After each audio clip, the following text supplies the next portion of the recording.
Si nous ne menons pas ces combats locaux, nous aurons d'autant plus de mal à aider les gens. Nous aurons d'autant plus de mal à améliorer la situation des Nantais, des habitants de Saint-Herblain, comme l'a dit Jocelyn, des habitants, y compris de ces territoires ruraux là, qui sont en seconde couronne nantaise, où nous avons beaucoup d'électeurs naturellement. Donc il est important de mener ces combats, et pour être parfaitement honnête avec vous, une clé de ce score en augmentation dans la 3e circonscription, c'est-à-dire passer de 6 à 12, de 6 à 10, à 20, à 22, c'est la partie de Nantes, bien sûr, qui augmente.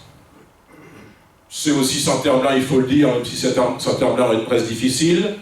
C'est un petit peu Couëron aussi, où il commence à y avoir des problèmes d'insécurité qui questionnent eh bien, les habitants, notamment dans les zones pavillonnaires. Mais c'est aussi, et surtout, à mon avis, le Temple de Bretagne et Cordemais, pour des raisons différentes.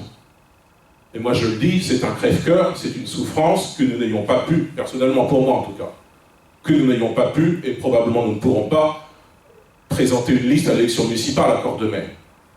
Parce que tout de même, une ville où nous faisons pratiquement 40% des voix, sans représentation du Rassemblement national, il faut absolument y remédier, si ce n'est pas possible maintenant, à la prochaine élection. Et nous savons bien pourquoi ça vote à Cordemais.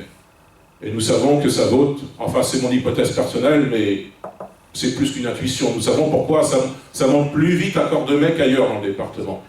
Nous savons pourquoi ça monte plus vite à Donge ou à Montoire de Bretagne qu'ailleurs dans le département.